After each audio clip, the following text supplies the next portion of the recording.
So to start things off, if you're playing FLOOWANDEREEZE in the Water and Wind Festival, one of the most common matchups you can expect to face is against the Ice Barrier deck. Now in this matchup, we lose the coin toss, so we are going second. We'll see what the opponent opts to cook up. What I will say is a lot of people might catch on eventually. We're still in the beginning days of the event. And this revealer of the Ice Barrier prevents you from tribute summoning as your opponent. So it means that FLOOWANDEREEZE won't be able to tribute summon if this stays on the field with another Ice Barrier monster, so keep that in mind. Most people are not ending with that as part of their end board. Here you can see the opponent's going to go into a Chen Ying and then bring out the Ice Jade Ran in order to get a Gaimir on field. I think that's how you say it.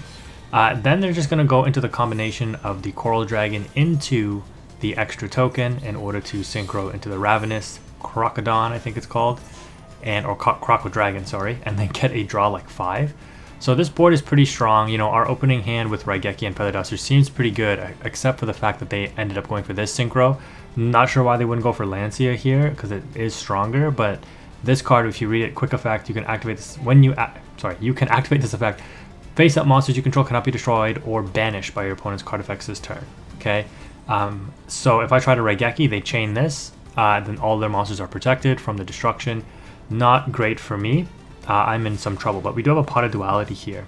So during the draw phase, we end up drawing a Book of Eclipse, which is going to instantly stop the Chen Ying and the Ice Jade, and even the Croco Dragon, from getting any kind of protection or any of their effects off. Yes, the Ice Jade did chain, but all that really did was cause the Book of Eclipse to be banished, which doesn't matter. So we're going to Feather Duster away the Imperm, which is nice. The opponent does still have 4 cards in hand, which could be problematic, but again, like I mentioned in the deck lists video, the loner decks don't play Droll and Lockbird, but they do play Moonlit Chill, sorry. And Moonlit Chill does nothing against FLOOWANDEREEZE. It's actually a brick against this deck. So not having to worry about Droll is really nice. Off of the duality, we do get a Robina, which is great. We don't have to end up using the Jack in the hand, which just means we don't give an opponent an extra resource that they can discard for an Ice Barrier effect. We're going to go full rotation here, and because a card was banished via an effect, the Ice Jade comes back, but that's totally fine. We'll be able to deal with that. We mainly just had to play around dodging the effects, which we were able to do because the Croco Dragon and the Chen Ying were going to pose to be problems because they both have very powerful effects. The Chen Ying triggering when a card is banished to banish one of my cards, and the Croco being able to discard potentially 4 cards to pop 2 cards on the field as a quick effect.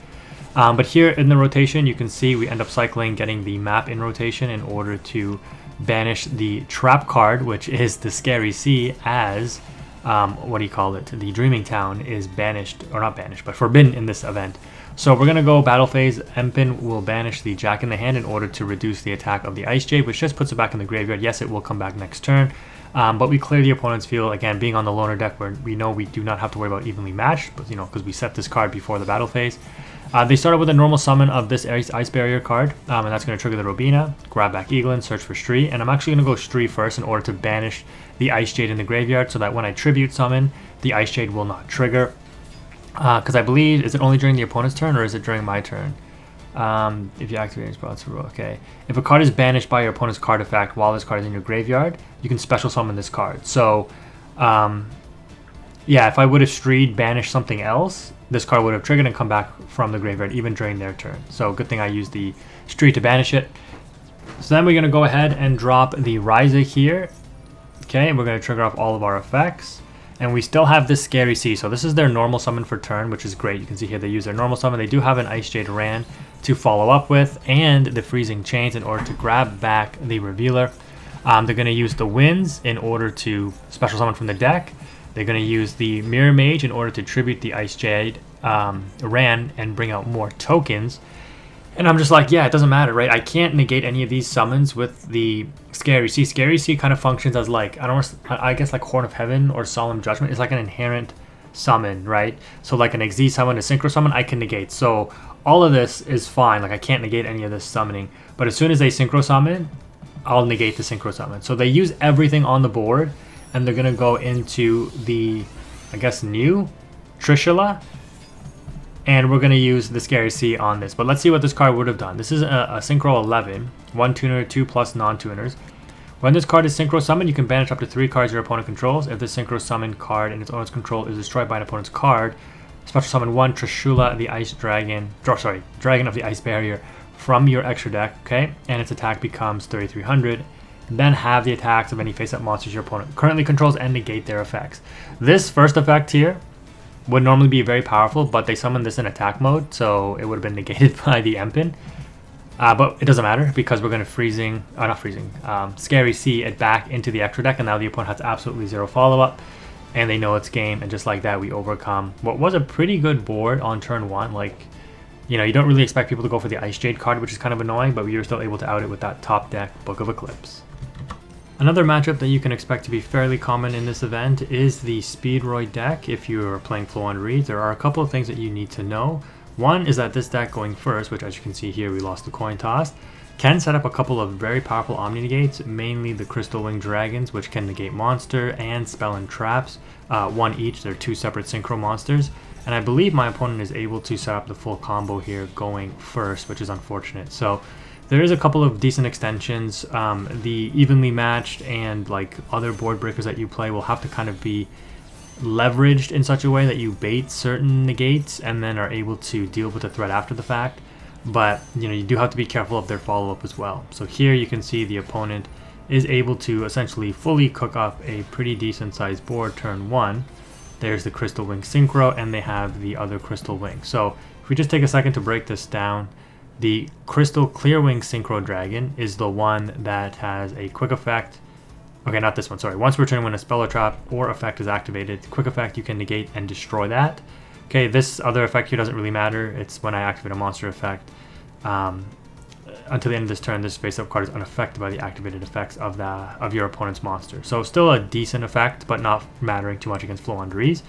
I guess it could help dodge like a Ryza target and stuff, but you'll just beat over this anyways, I believe. Or would the Empin effect not apply to this? Yeah, kind of hard to say, but regardless, it's this spell and trap negate that you have to worry about. And then for the Crystal Wing Synchro, this one is also annoying because once per turn when another monster's effect is activated, quick effect, you can negate the activation, and if you do, destroy that monster. And if you do, this card gains attack equal to the destroyed monster's attack until the end of this turn. So, yeah, and then if it battles a monster that's level 5 or higher, it gains attack equal to the current attack of the monster it battles. So this also circumvents the Empin effect. I don't think that's an activated effect, so it should trigger even if it goes into the Empin. So yeah, this is potentially problematic. The second evenly here is actually really important. So we're going to be able to bait out one spell and trap negate with the Clearwing Synchro.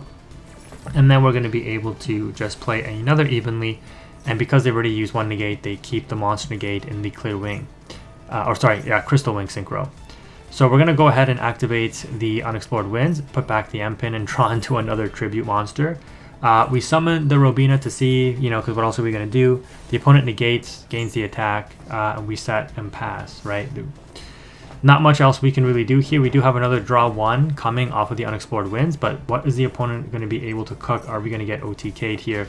No, they special summon a negated Synchro monster with the Ultra Hound, and they just go battle phase, attack with Crystal Wing.